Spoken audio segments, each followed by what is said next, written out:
मैं देव के देव महादेव के चरणों में प्रणाम करती हूँ, मेरा प्रणाम स्वीकार हो। माता पार्वती के चरणों में प्रणाम करती हूँ, मेरा प्रणाम स्वीकार हो। कार्तिक गणेश दोनों भैया के चरणों में प्रणाम करती हूँ, मेरा प्रणाम स्वीकार हो। आप सभी गुरु भाई बहन के चरणों में प्रणाम करती हूँ और महादेव से दया मांगती हूँ कि हे महादेव सब पे दया कीजिए, पल पल दया कीजिए। आज मैं जो कथा आप लोग को सुनाने जा रही हूँ कि कैसे महादेव एक शिष्या की मदद की है। कथा बहुत सुंदर है, शुरू से अंत तक सुनिएगा और कथा अच्छा लगे तो मेरे वीडियो को लाइक कीजिए। अगर आप लोग चैनल पर नए हैं तो चैनल को सब्सक्राइब कीजिए। कमेंट बॉक्स में हर हर महादेव लिखिए, दोस्तों में रिश्तेदारों में शेयर कीजिए। कोई भी कथा आधा अधूरा नहीं सुनना चाहिए, आधा अधूरा सुनने से महादेव का अपमान होता है, पूरा सुनने से ज्ञान होता है। तो चलिए कथा शुरू करती हूँ। एक गांव में सपना नाम की लड़की रहती थी। उसके माता पिता बचपन में ही मर गए थे। जब से होश संभाली थी सपना, वो खुद ही अपना काम करके जैसे तैसे अपना गुजर बसर करती थी। बेचारी दूसरे घर काम करती और अपना पेट पाल रही थी। इस तरह से धीरे धीरे समय बीतने लगा। फिर सपना क्या हुआ कि एक दिन की बात है कि सपना जब काम पे गई तो काम करके जब लौटी तो सपना थक गई तो वहीं पे एक बेल का पेड़ था सिर पर। बेल के पेड़ के पास बैठ गई। बहुत तेज धूप निकला था तो बैठ गई। तो क्या देखती है कि पत्तों से ढका हुआ कुछ उसको दिखाई देता है। जब पत्ते सब हटाती है तो देखती है कि महादेव का शिवलिंग है। वहाँ पे सब साफ सफाई करके एक लोटा पानी ला के चढ़ा देती है महादेव को। महादेव से कहती है कि हे महादेव बताइए, आप यहाँ पे बेल के पास हैं, आपको धूल मिट्टी पड़ गया होगा, दीजिए मैं आपको साफ कर दूँ। सब साफ सफाई करके कहती है आज तो मैं नहाई नहीं हूँ, लेकिन कल मैं नहा के आऊँगी, आपको पूजा करूँगी। आप ऐसे बीच जगह पे हैं, आपको कोई देखता भी नहीं है और आप पत्ते से ढके हुए हैं। इस तरह से सपना बोलती है। महादेव और मैया पार्वती कैलाश पर्वत पर बैठे देख के मुस्कुरा रहे होते हैं। कहते हैं महादेव कि देखो मेरी भक्त कितना साफ मन है कि कह रही कि आप पत्तों के बीच में ढके हुए हैं, कोई आपको देखता नहीं है, लेकिन मैं आपको रोज पूजा किया करूँगी। इस तरह से सपना रोज सुबह उठती, नहा धो के और जाती तो पहले भोलेनाथ की पूजा करती महादेव की, उसके बाद जाती काम पे। फिर एक दिन की बात है कि जब सपना सेठ जी घर जाती है कटनी करने, और कटनी करके फिर वो आती है धूप में ही महादेव के पास आके बैठती है। बेल का जो पेड़ है वहीं पे आके बैठती है। तो कहती है कि हे महादेव आप कुछ ऐसा दया कीजिए ना कि मुझे ऐसा काम मिल जाए कि मुझे धूप में ना जाना पड़े, क्योंकि मैं कटनी करने जाती हूँ, पूरे दिन धूप लगता है, धूप से मन नहीं करता है काम करने का। कोई ऐसा चमत्कार कीजिए कि मुझे ठंडा में ही काम करने को मिल जाए। इस तरह से सपना बोल के वहाँ से चली जाती है। फिर अगले दिन फिर जाती है सेठ के घर कटनी करने खेत में। तो वहाँ पे सेठ क्या करते हैं, कहते हैं कि आज तो धान की कटनी पूरा हो गया, कल से तुम मेरे घर पे आना और घर का काम करना। जो चौका बर्तन करोगी तो 2 टाइम का खाना तुम्हें दूंगा और 100 रुपये भी दूंगा। अब सपना बहुत खुश हो जाती है और महादेव का मन ही मन नमन करने लगती है और ऐसे सपना काम करने लगती है और कहती है, आके महादेव के पास बैठती है और कहती है कि महादेव आपकी दया से, आपकी कृपा से मुझे सेठ जी के यहाँ काम मिल गया है। 2 टाइम का खाना फ्री मिलेगा और 100 रुपये मिलेगा रोज के। एक दिन के 100 रुपये मिलेगा, महीने के 3000 रुपये मिलेगा। जब 3000 रुपये मिलेगा तो मैं आपके लिए फूल लाऊंगी, दूध लाऊंगी, आपके लिए भोग लगाने के लिए लाऊंगी। मैं गरीब हूँ, आपके लिए कुछ नहीं ले आ पाती हूँ।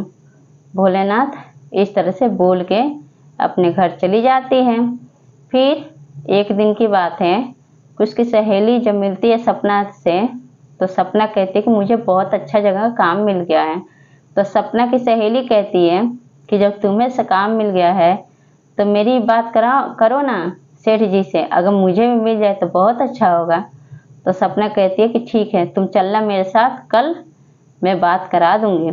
फिर अगले दिन दोनों सहेली सेठ जी के पास जाते हैं और जाके उसकी सहेली कहती है सपना के कि सेठ जी, अगर मेरे लिए भी काम हो तो आप मुझे बता देते तो बहुत अच्छा होता। सेठ जी कहते हैं कि ठीक है, तुम दोनों काम करो, चौका बर्तन का काम करो, 2 टाइम का खाना फ्री दूंगा और 100-100 रुपये एक एक दिन का दूंगा। अब महीने पे पैसा दूंगा, 2-4 दिन का नहीं दूंगा, महीने पे दूंगा। अब ये बात सुन के दोनों सहेली बहुत खुश होती हैं और महादेव का नमन करते हुए अपने घर जाती हैं और दोनों सहेली काम करने लगती हैं। जब महीना पूरा होता है तो सपना जाती है पैसा मांगने सेठ जी से कि सेठ जी, आप मुझे पैसा दीजिए। तो सेठ जी कहते हैं कि कौन सा पैसे, कैसा पैसा। दोनों सहेली जाती हैं पैसा लेने तो सेठ आँख बबूला हो जाता है। जब आँख बबूला हो जाता है तो कहता है कौन सा पैसा, मैं सिर्फ खाना के लिए बोला था कि 2 टाइम खाना दूंगा, पैसे की कोई बात नहीं हुई। सेठ की जो लड़की थी ये सारी बातें सुन रही थी। अब इधर ये क्या सोचती है, सपना अपने घर आ जाती है, आके और खूब फूट फूट के रोती है और अपने घर से फिर चली जाती है महादेव जहाँ शिवलिंग रहता है वहाँ पे। शिवलिंग को पकड़ लेती है अपने गोद में और पकड़ के खूब बिलक बिलक के खूब रोती है कि हे महादेव, मेरा मेहनत का किया हुआ पैसा मुझे नहीं दे रहे हैं सेठ जी। मेरा घर जो है सावन के महीने में बारिश होता है तो टपकता है, मुझे अपना घर भी सही करवाना है, लेकिन ये सेठ मुझे पैसा नहीं दे रहे हैं। हमारी दोनों सहेलियों का पैसा ये खा गए। महादेव के शिवलिंग से आवाज आता है कि जाओ बेटी, तुम अपने घर जाओ, तुम्हारे मेहनत का पैसा तुम्हारे घर पहुंच जाएगा, सेठ जी स्वयं तुम्हें ले जाकर देंगे पैसे। इतना बात सुन के सपना और उसकी सहेली दोनों चले जाते अपने अपने घर। जब अपने घर चले जाते हैं तो सेठ जी की लड़की क्या कहती है कि पिताजी, कल मेरा बर्थडे है और कल मैं अपनी फ्रेंडों को पार्टी देना चाहती हूँ, आप कुछ पैसे कल दे दीजिएगा। सेठ क्या कहते अपनी लड़की से, तुम्हें पता है इस महीने में 6,000 रुपये की बचत हुई है, 6,000 रुपये बच गया है। तब क्या होता है कि अगले ही दिन जब सुबह होता है, अगले दिन जब सेठ जाता है पैसा निकालने अपनी लड़की को देने, उसके जन्मदिन पर तोहफा खरीदने के लिए, तो क्या देखता है कि जो पैसा था वह कागज का हो गया है। तब उसकी बेटी बोलती है सेठ की, तो जेवर तो आपके पास होगा पिताजी, आप जेवर ही दे दीजिए, अब उसी को बेच के पैसा लेकर मैं पार्टी कर लूँगी अपने फ्रेंड के साथ।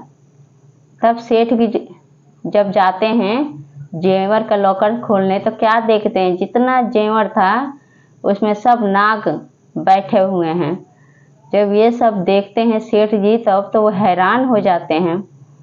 जब हैरान हो जाते हैं तब सेठ की लड़की जब देखती है कि चारों तरफ जितना जेवर है उसमें नाग बन गया है और नाग बैठा हुआ है, तब सेठ की लड़की कहती है कि पिताजी, ये और कोई नहीं जो सपना थी उसकी सहेली थी, जिसका मेहनत का पैसा आप देने से मना कर दिए, आप खा गए। और जो सपना थी वो महादेव की शिष्या थी, और जब भी हमारे पास काम करती थी हमारे घर में हमेशा दिन भर नमः शिवाय नमः शिवाय नमः शिवाय का जाप करती थी, दया मांगती थी, चर्चा करती रहती थी। ये सपना के, ये महादेव के कोप का ही नतीजा है।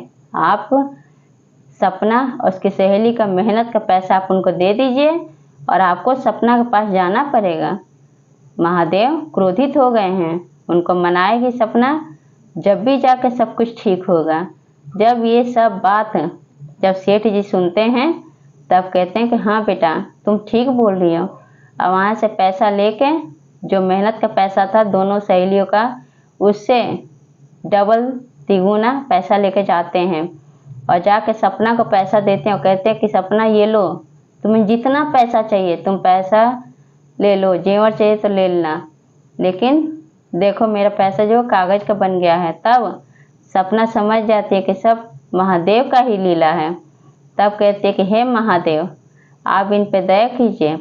आपने सही कहा था कल कि जाओ बेटी, तुम अपने घर जाओ, तुम्हें मेहनत का पैसा तुम्हारे घर पहुंच जाएगा।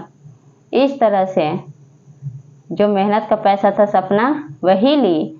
सेठ जी कितना भी जेवर देते रह गए, कितना भी पैसा दिए, लेकिन सपना मना कर दी। कहने लगे कि नहीं सेठ जी, जो मेरा मेहनत का पैसा है आप वही मुझे दीजिए। और वही पैसा जो सपना के और सपना की सहेली का जो मेहनत का पैसा था वही सेठ जी दिए। और दोनों हंसी खुशी अपने घर ले गई और सपना अपने घर का मरम्मत की। सावन में पानी जब होता था, घर टपकता था, तो अपना छत सही करवाई सपना और पैसे से ले जाके महादेव को दूध चढ़ाई, भोग लगाई। महादेव को जो जो बोली थी सब कुछ चढ़ाई। इस तरह महादेव ने एक शिष्य पे अपनी दया कृपा बरसाए।